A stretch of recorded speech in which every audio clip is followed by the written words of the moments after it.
Good morning, dear students. So, today we start the next part of chapter 8, which is part 4. So, today we start the topic which is self medication. What is self medication?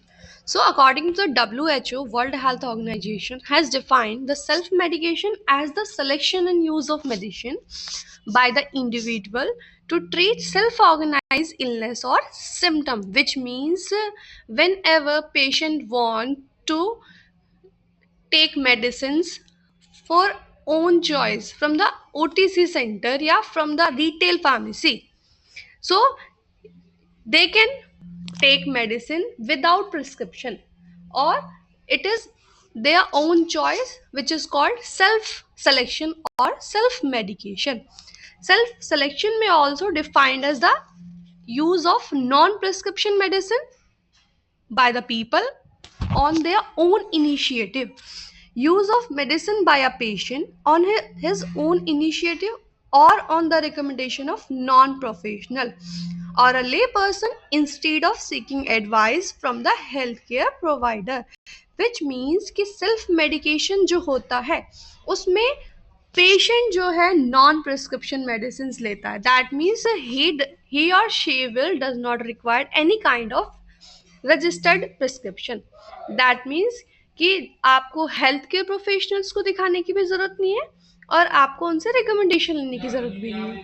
You have only required to visit retail pharmacy और the OTC centre and you have to take medicine from the there. Next, or about the lay person with who they are not educated, they are not known any kind of knowledge about the any kind of knowledge or the information about the drug. like जिन्हें पता नहीं है कि drugs को कैसे लेना है, जो इलनेस हो रहा है उन्हें, जो सिम्टम्स हो रही है उसके अकॉर्डिंग उन्हें ड्रग्स के बारे में कुछ नहीं पता, तो वो क्या करते हैं, वो फार्मेसी पे सिंपल जाते हैं अपने सिम्टम्स को बता के और ट्रीटमेंट रिसीव करते हैं. तो that is called also self selection और self choice. Self choice is self medication. This includes acquiring medicine without an organization prescription, resubmitting old prescription to the purchased medicine, sharing medicines with relatives or members to one social circle, or using leftover medicine stored at home. इसका मतलब है self selection जो medicine होती हैं उसमें most of the time patient क्या करते हैं कि उनके पास जो ओल्ड प्रिस्क्रिप्शन है या किसी घर में किसी का प्रिस्क्रिप्शन पड़ा है उसके बिहाफ पे जाके मेडिसिन ले लेते हैं, उसको दिखाएंगे और बोलेंगे लो भाई हमें ये मेडिसिन लेनी है, हमें ये दिक्कत हो रही है. तो दैट टाइम जो फार्मासिस्ट है नॉन प्रोफेशनल है वो क्या करते हैं, वो प्रिस्क्रिप्शन को रीड करते हैं, वो देखते हैं सिम्टम्स ये हैं और उसके अकॉर्डिंग उन्हें ट्रीटमेंट दे देते हैं. या फिर पेशेंट जो है, जो ले पर्सन है जिनके पास कभी कभी ऐसा नहीं ले पर्सन के ही केस में है, ये सबके केस में होता है, when ever we does not have a any kind of prescription, हमारे पास नहीं है, तो हम क्या करेंगे, हम फार्मेसी पे जाएंगे, सिंपल फार्मासिस्ट को बोलेंगे कि हमारे को ये सिम्टम्स अपीयर हो रहे हैं और हमें ट्रीटमेंट चाहिए. तो यहाँ पे वो ट्रीटमेंट भी हम यूज़ कर सकते हैं. लेफ्ट ओवर जो हमारे घर पे हमने फर्स्ट एड किट बनाई हुई है, जो हमने पहले से स्टोर किया हुआ है, हम उन मेडिसिन को भी as a self selection medicine use कर सकते हैं. Now comes to the next point, which is reason of self medication. What is reason arrive for the self medication case? That means OTC medicines जो हैं उनको लेने का क्या क्या कारण है. तो OTC medicines are of established efficacy and safety and are most commonly used in self medication. OTC, what is OTC? Over the counter drug. For those medicines we don't require any kind of prescription. तो यहाँ पे ये कहना चाह रहे हैं कि safety और एफिकेसी और सेम होती है इसलिए हम चूज कर लेते हैं.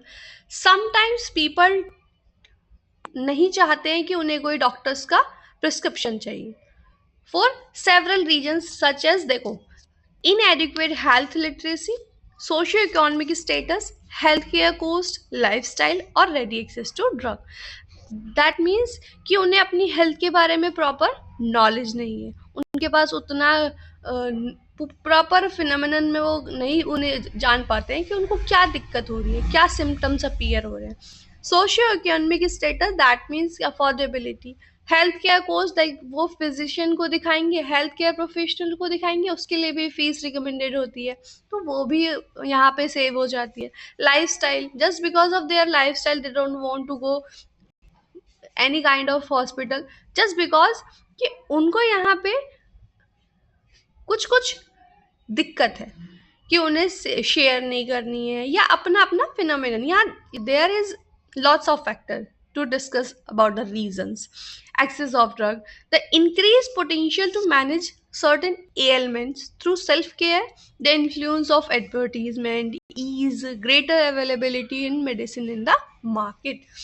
Most important factor or reason that in the particular area में बहुत सारी फार्मेसीज जो होती हैं, रिटेल स्टोर जो होते हैं, उनके कारण भी ये रीज़न सेल्फ मेडिकेशन चूज करने का हो सकता है।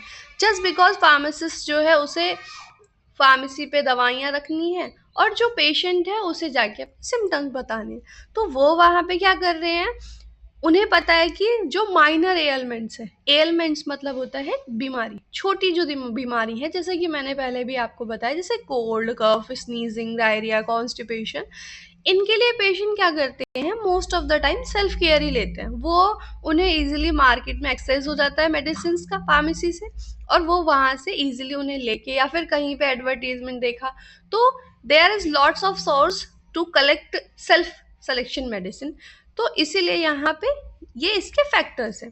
The long waiting times at the clinical consultation, बहुत समय वेट करना पड़ता है कि हम वहाँ फिजिशियन के पास जा रहे हैं, हमारे पास समय ही नहीं है इतना, तो हम वहाँ वेट ना करके हम क्या करते हैं कि हम भाई ठीक है आपने हमें बता दिया और अब हम दिखा लेंगे। Lack of awareness for minor elements, minor problems, cost of medicine, patient educational level, as, gender, it also influence self medication. Same, there is lots of factor, like they are not aware from their health condition, they are not educated, their age, gender, their cost effective phenomenon. Other factors include like personal insecurity. Most of the time beliefs होते हैं, you know the placebo effect which is act like a psychological treatment. तो यहाँ पे person की कुछ personal insecurities होती है, मिसबिलीव्स होते हैं कि भाई नहीं मैं उस डॉक्टर को दिखाऊंगा मैं ठीक नहीं हो पाऊंगा, मुझे उस डॉक्टर की दवाई सूट नहीं करती है।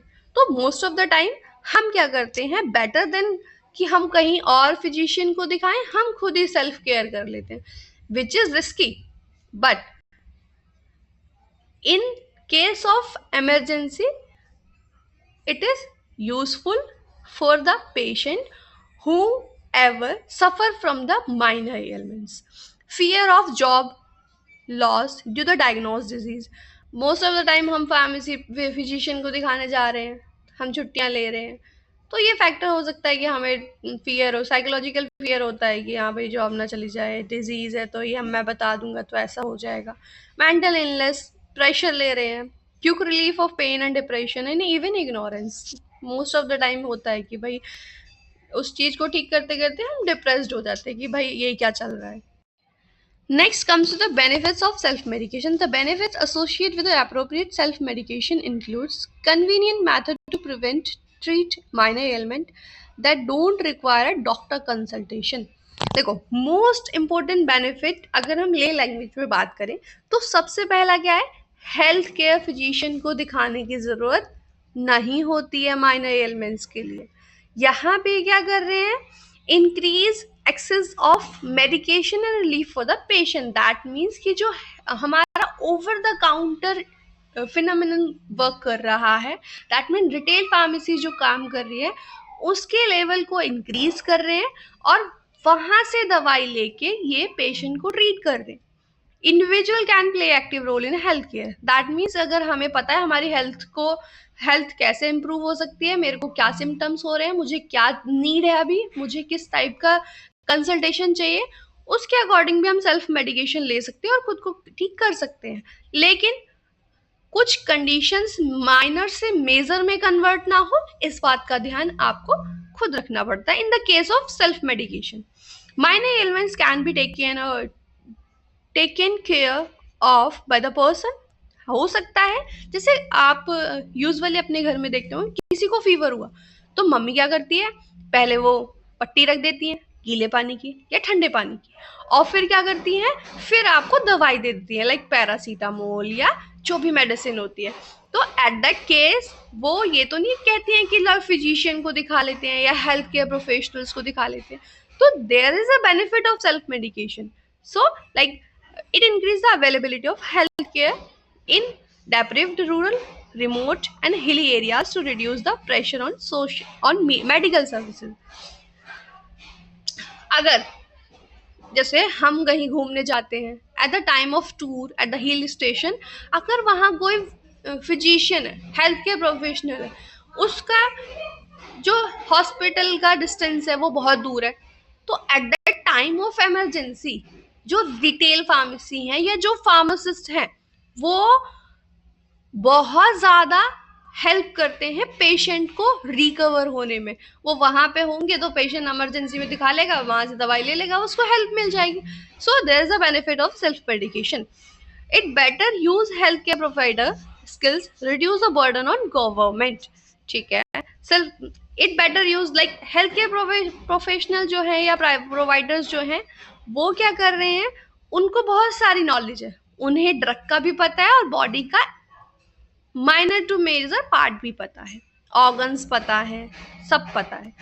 तो वो यहाँ पे क्या कर रहे हैं, अपनी फीस ले रहे हैं, ठीक है, अपने तरीके से ट्रीट कर रहे हैं, लेकिन इतनी अवेलेबिलिटी उनकी नहीं है। तो इसीलिए यहाँ पे जो सेल्फ सिलेक्शन है या फिर जो माइनर एलिमेंट्स के लिए फार्मासिस्ट रिटेल फार्मेसी में बैठे हुए हैं या फार्मासिस्ट एज अ वर्क कर रहे हैं, तो ये भी एक टाइप का प्रेशर कम करना हुआ, किस पे, सोशल लेवल पे, ठीक है, स्टेट नेशनल जिस लेवल पे भी हो। Self medication saves travel and session time to treatment. Self medication देखो, सेव ट्रेवल्स का मतलब हम अगर घर पे दवाइयाँ रखते हैं तो हमें कहीं जाने की जरूरत नहीं है, और हम क्या कर रहे हैं, जो ट्रीटमेंट का सेशन टाइम है, काउंसलिंग टाइम है या पेशेंट काउंसलिंग है या हेल्थ केयर प्रोफेशनल से मिलना, हम उसे भी सेव कर लेते हैं।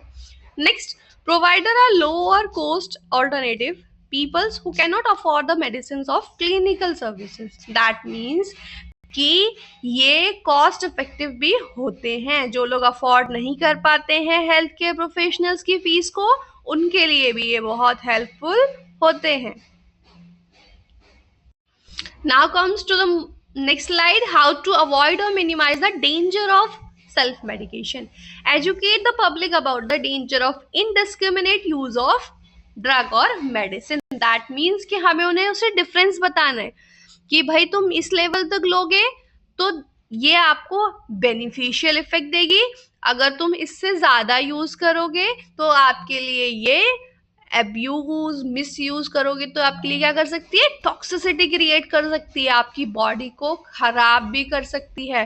तो we have to indiscriminate difference between the use और the abuse of drugs. The judicious prescribing by the physician insisting on drugs from chemical only. तो हमें ये देखना है कि जो प्रिस्क्राइबर्स, जो फिजिशियन हैं जो प्रिस्क्राइब कर रहे हैं, केमिस्ट वही ड्रग को सेल करे। ऐसा नहीं है कि उन्होंने बोला भी नहीं और वो उसे दे दें, जो हमारे डीएनसी एक्ट के अकॉर्डिंग रूल में आती ही नहीं है। Implementation of proper statutory drug control, rational restricting the availability of drug on to the public. That means जैसे कि मैंने आपको पहले भी बता रखा है, कुछ कंट्रोल, कुछ अथॉरिटी, कुछ बॉडीज हैं, गवर्नमेंट बॉडीज हैं जो रेगुलेट करती हैं, तो वो यहाँ पे रेशनल यूज बता रही हैं। और rational use as you know कि जो भी ड्रग है उसका हम रेशनल और प्रोपोर्शनल में यूज लेते हैं, कंज्यूम करते हैं, तो हमारी बॉडी के लिए इफेक्टिव होती है। और अगर हम उसे रेशन में यूज नहीं करेंगे तो वो हमारी बॉडी के लिए हार्मफुल भी हो सकती है। तो stop self medication when it comes to the danger. That means कि अगर हमें लग रहा है कि हाँ भाई कि पेशेंट कोई for example if I am creating example, कोई पेशेंट है आपके पास डेली डेली आ रहा है डिप्रेशन की दवाई लेने विदाउट प्रिस्क्रिप्शन, तो that time you don't have to give medicine to them just because कि हो सकता, आपको उससे पूछना चाहिए कि भैया तुम्हारे पास प्रिस्क्रिप्शन नहीं है, तुम्हारे पास प्रिस्क्रिप्शन नहीं है तो जाओ प्रिस्क्रिप्शन लेके आओ, पहले आप डॉक्टर को दिखाओ।